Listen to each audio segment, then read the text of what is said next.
ले गाड़ी अंदर लगा। साहब तू कौन है?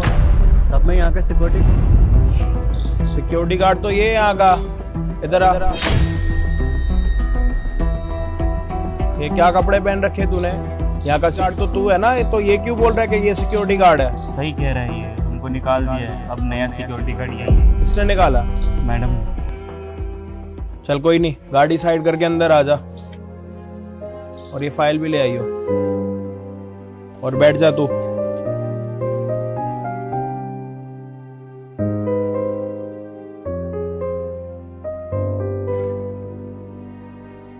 सर गाड़ी लगा दिया है और ये चाबी और ये फाइल। काम से क्यों निकाल दिया उसने तुम्हें?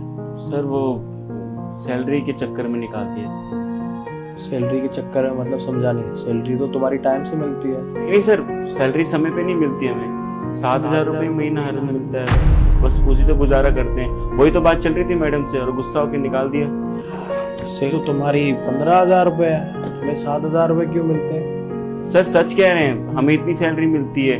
मैडम ने इसी वजह से निकाल दिए थे कि हम बोल रहे थे कि हमारी सैलरी बढ़ा दो। मतलब ज्वाइनिंग के टाइम पर तुम्हें बताया था कि इतनी सैलरी है, बट उसके बाद तुम्हें कभी उतनी सैलरी मिली नहीं। पिछले 4-5 महीने से दिक्कत यही चल रही थी, हम बोल रहे थे कि बढ़ा दो, तो बढ़ा नहीं रही। चलो तुम बैठो, मैं बुलाता हूँ। ठीक। हितांशी अंदर आना। जी सर।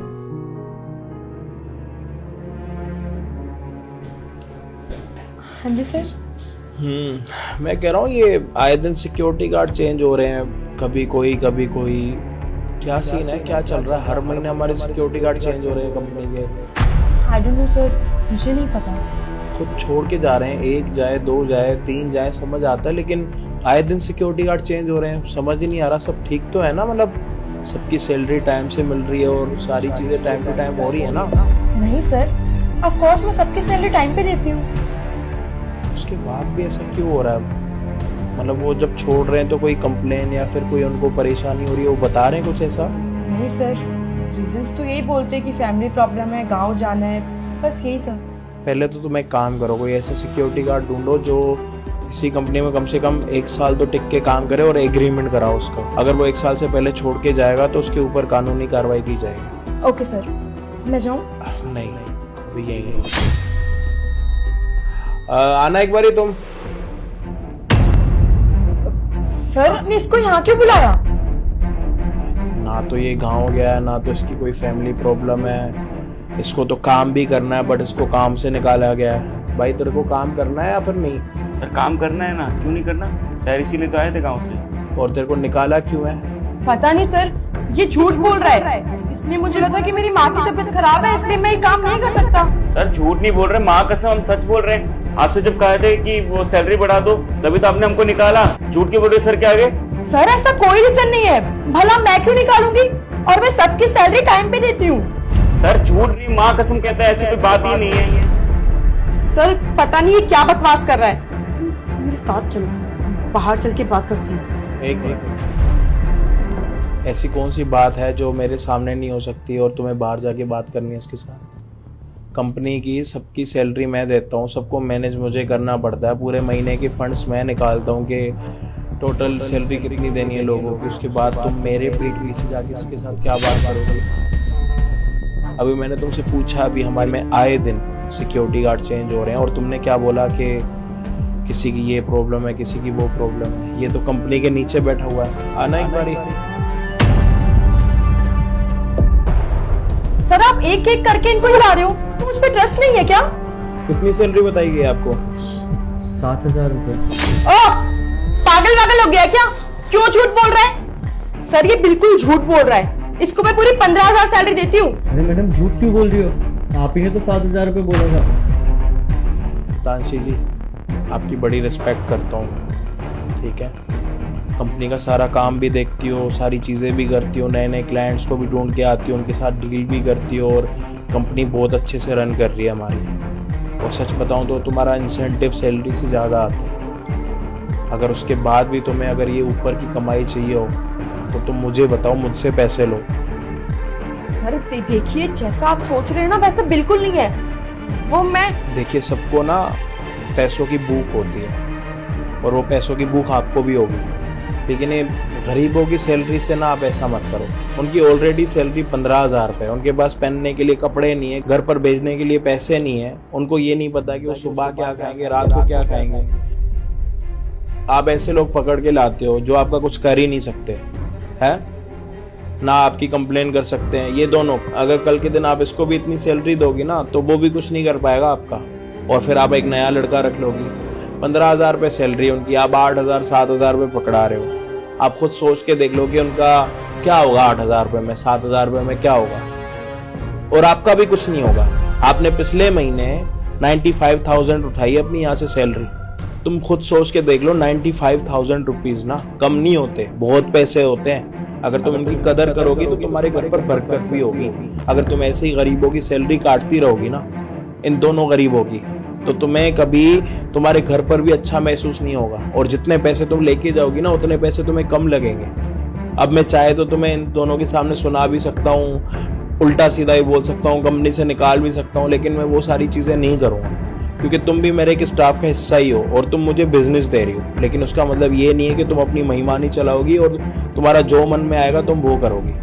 रिस्पेक्ट होती है दोनों साइड से, मैं आपकी रिस्पेक्ट कर रहा हूँ, आप भी मेरे काम की रिस्पेक्ट कर रहे हो। लेकिन अगर मेरा स्टाफ डिस्टर्ब होगा, और अगर स्टाफ डिस्टर्ब होगा, अगर वो मुझे डिस्टर्ब करेगा, तो फिर मैडम आप भी डिस्टर्ब होगा। ये आपकी लास्ट वार्निंग है। आज तक जो आपने करी, अगर इसके बाद अगर कुछ होगा तो फिर सीधा पुलिस स्टेशन में मिलेंगे।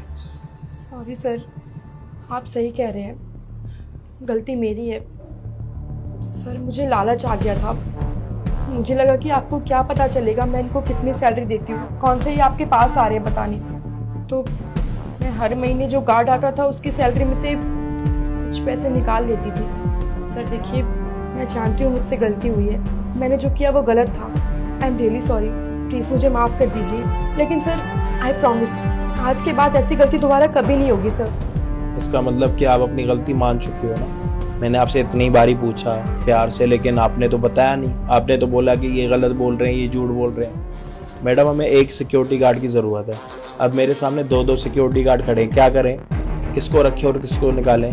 अगर वो जो नया सिक्योरिटी गार्ड आया उसने भी तो कहीं से काम छोड़ के तभी यहाँ पे आया होगा ना, उसने भी तो अपने घर पर बोला होगा ना कि मेरी नौकरी लगी है, या फिर पहले दिन उसको रखे हैं पहले दिन ही निकाल दें, तो उसको कितना बुरा लगेगा। क्या करना चाहिए अभी? सर ये तो आपका डिसीजन है, मैं कैसे बोल सकती हूँ।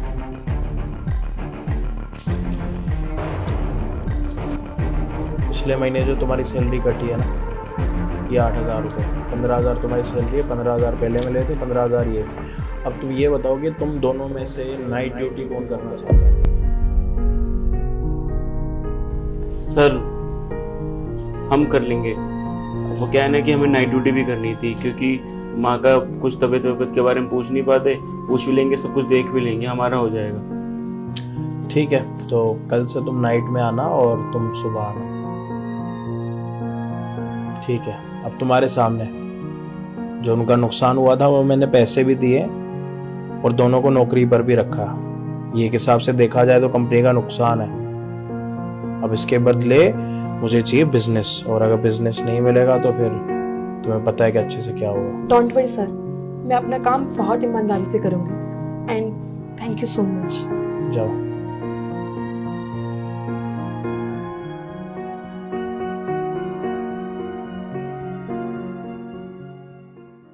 मत जाओ ना। जय श्री राम। बच्चा, बाबा हरिद्वार से आए हैं पैदल यात्रा करके, भोजन पानी की दान दक्षिणा की अगर व्यवस्था हो जाए तो आनंद हो जाए। जी बाबा जी, आप अंदर आइए ना। बस बच्चा, यही व्यवस्था हो जाए तो आनंद। अब यहाँ पे क्या ही आप खाएंगे, अंदर आइए, अंदर बैठ के आप लोग खा लीजिएगा। अरे नहीं नहीं, हम आपके घर में नहीं आ सकते। आप एक काम करिए, आप हमें दान कुछ दे दीजिए या फिर आप हमें कुछ खिला दीजिए, हम खा पी के फिर निकल जाएंगे। वो क्या है ना, हमें थोड़ा जाना भी है, हरिद्वार के लिए दोबारा निकलना है। देखिए हमें अच्छा नहीं लगेगा, हम हरिद्वार से ही चले जाइएगा। कृपा करके आप लोग अंदर आइए, जो भी हमारे पास है आप लोग सेवन कर लीजिए।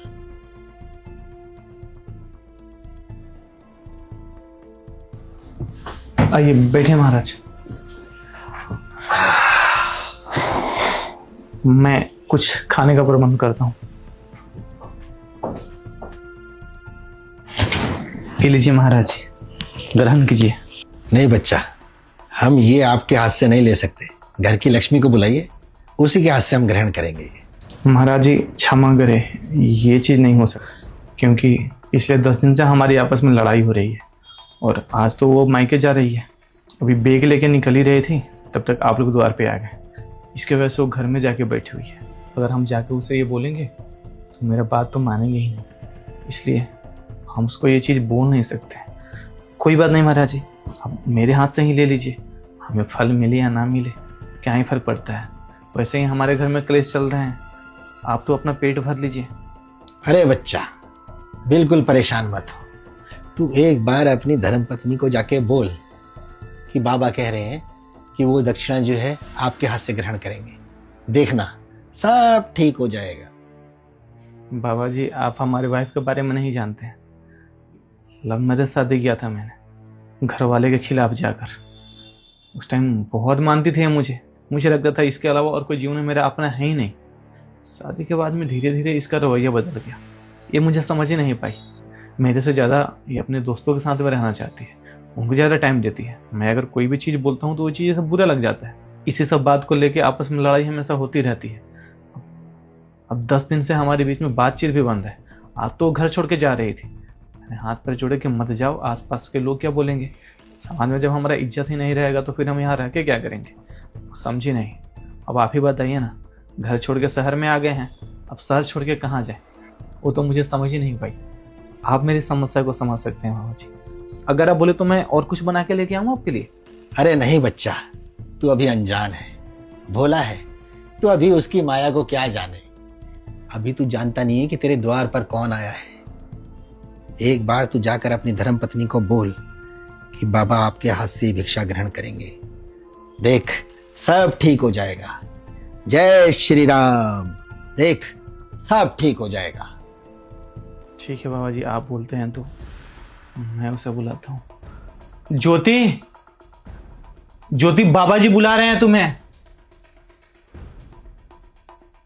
प्रणाम। सौभाग्यवती भव। बच्चा, ये संसार बड़ा विचित्र है।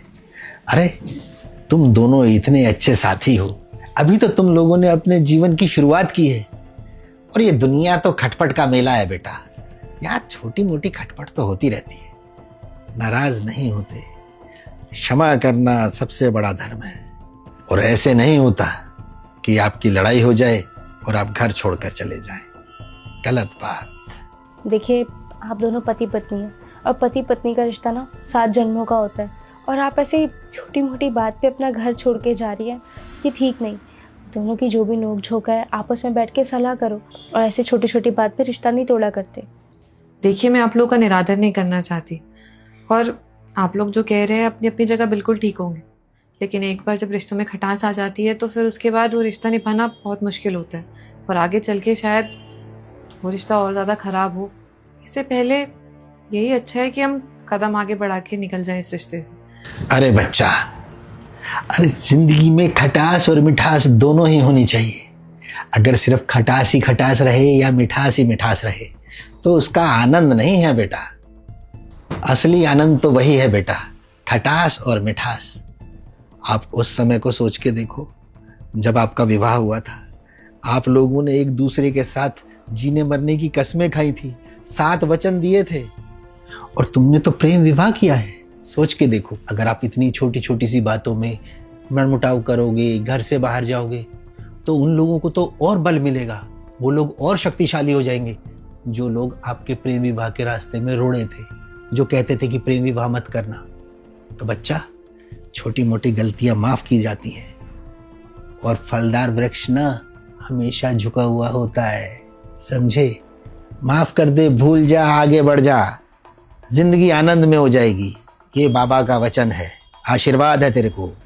शायद आप ठीक कह रहे हैं, रिश्ते इतनी छोटी छोटी बातों पे तोड़े नहीं जाते। अगर हम लोग नहीं समझेंगे कि रिश्ते कैसे निभाते हैं तो उन लोगों को सच में बढ़ावा मिलेगा जो हम लोगों के खिलाफ थे। मैं कोशिश करूँगी, दूसरा मौका दूंगी हमारे रिश्ते को, ताकि हम लोग दोबारा से अपनी एक नई ज़िंदगी की, अपने नए रिश्ते की शुरुआत कर सकें। धन्यवाद बाबा जी, और आप मुझे माफ़ कर देना। मैं अब घर से जाने की ज़िद नहीं करूँगी। और बच्चों, अभी हम आपके यहाँ ये भिक्षा ग्रहण नहीं कर सकते। जब हम अगली बार आएंगे, जब आप दोनों लोग प्रेम से रहेंगे, तब हम यहाँ बैठकर आराम से भोजन करके जाएंगे। पर बाबा जी ऐसे बिना भिक्षा लिए आप हमारे घर से खाली आ जाएंगे तो हमें बिल्कुल अच्छा नहीं लगेगा। हमें ऐसा लगेगा कि आपने हमें आशीर्वाद नहीं दिया है। बाबा जी अगर आप ये फल ग्रहण नहीं करेंगी तो हमें बिल्कुल अच्छा नहीं लगेगा। हमें लगेगा कि हमारे घर से एक संत भूखे ही चले गए। आप ले लीजिए। हम वादा करते हैं आप लोगों ने जो हमें सीख दी है हम उसका पालन करेंगे और उसमें अमल लाएंगे। अगर आप दोनों लोग इतना जोर दे रहे हैं तो भिक्षा के रूप में मैं ये ले लूँगा, लेकिन अगली बार जब हम आएंगे तो आप दोनों इसी तरीके से प्यार से मुस्कुराते हुए मिले हमें। तब हमारी खूब सेवा करना, हम खूब जलपान ग्रहण करके जाएंगे, भिक्षा भी लेके जाएंगे। जी वो दिन ज़रूर जल्दी आएगा। हमें इंतज़ार रहेगा कि आप हमारे घर पे जल्दी आगमन करें। चलिए अब आप दोनों हमें आज्ञा दीजिए। जी।